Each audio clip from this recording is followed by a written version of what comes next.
বন্ধুরা, তাহলে আমি যেমনটা জানিয়েছিলাম গতকাল যে আইপিএল কিন্তু স্থগিত হতে চলেছে, আইপিএল সাসপেন্ড হতে চলেছে।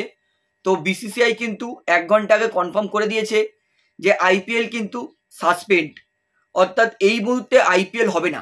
এবং যখন এই আপডেটটা আমি কালকেই আপনাদেরকে জানিয়েছিলাম, অনেকে আমাকে কমেন্ট করে লিখেছিলেন আইপিএল পেজ থেকে কি জানানো হয়েছে, আপনি কি ভবিষ্যৎবাণী করছেন?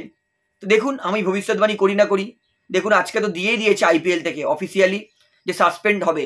কারণ এটা আমি জানতাম এবং সত্যি কথা বলছি, অনেক গোপন সূত্র মারফত এটা জানা যাচ্ছিল যে আইপিএল স্থগিত হতে চলেছে। তো এইবারে বলি, আইপিএল আবার কবে রিজিউম হবে? তো যতদূর জানা গেছে, যদি ওয়ার থেমে যায়, ভাবুন 1-2 সপ্তাহের মধ্যে বা 1 মাসের মধ্যে ওয়ার থেমে যায়, তাহলে আইপিএল কিন্তু হবে ইন্ডিয়া ভার্সেস ইংল্যান্ড টেস্ট সিরিজের পরে, মানে জুলাইয়ের শেষের দিকে ধরে নিন, ওই জুলাইয়ের 25 তারিখের পর দিয়ে ধরে নিন। যদি যুদ্ধ আগামী 15-20 দিনের মধ্যে থেমে যায়, তাহলে আশা করি পুরো ক্লিয়ার হয়ে গেল যে আইপিএল রিজিউম হতে পারে যদি যুদ্ধ থেমে যায়, তাহলে জুলাইয়ের 25 তারিখ এরকম দিকে। আপনারা আমাকে একজন প্রশ্ন করেছেন যে তাহলে কি এই বছর আইপিএল এর কোনো চ্যাম্পিয়ন পাবো না? অবশ্যই, যদি আইপিএল রিজিউম হয় তাহলে অবশ্যই যেখানে আইপিএল শেষ হয়েছিল সেখান থেকে আবার শুরু হবে। আর যদি আইপিএল ধরে নিন আর এই বছর হলো না, কোনো সম্ভাবনাই নেই, ডিসেম্বরেও হয়ে গেল, তাহলে আর আইপিএল হবে না এই বছর। তো আমি আশা করছি যে জুলাই মাসে আইপিএল আবার আমরা দেখতে পারবো। তাহলে বন্ধুরা এইবারে বলি, ভারতের বিরুদ্ধে একবেলা যুদ্ধ করেই পয়সা শেষ পাকিস্তানের কাছে। যতদূর জানা গেছে, পাকিস্তান তারা কিন্তু আজকের অন্যান্য দেশের থেকে হাত পেতে লোন চাইছে, ভিক্ষা চাইছে।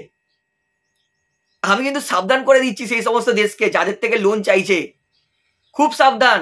যদি একবার পাকিস্তানের হাতে লোন দিয়েছেন, সে টাকাটা আপনারা জিন্দেগিতে দেখতে পারবেন না। পাকিস্তানকে লোন দেওয়া মানে সেই টাকা জিন্দেগিতে আপনাদের কাছে ফেরত যাবে না।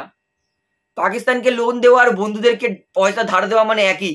একবার হাত দিয়ে গেলে আপনি চেয়ে চেয়ে চেয়ে চেয়ে আপনার গলা শুকিয়ে যাবে, কিন্তু সে টাকা জিন্দেগিতে ফেরত পাবেন না। তাই পাকিস্তান যাদের থেকে লোন চাইছে তারা কিন্তু খুব সাবধান, আমি কিন্তু বলে রাখলাম। অর্থাৎ ভারতের সাথে এক বেলা যুদ্ধ করেই পয়সা শেষ, আর্থিক সংকটের মুখে পড়ে গেছে পাকিস্তান। মানে ভাবুন, গামছা কেনার পয়সা নেই, তারা আমাদেরকে নিউক্লিয়ারের ভয় দেখাচ্ছে। তো এটা সত্যি, এটা হাস্যকর আর লজ্জার বিষয়। এক বেলা যুদ্ধ করেই ফুতুর হয়ে গেছে পাকিস্তানের টাকা।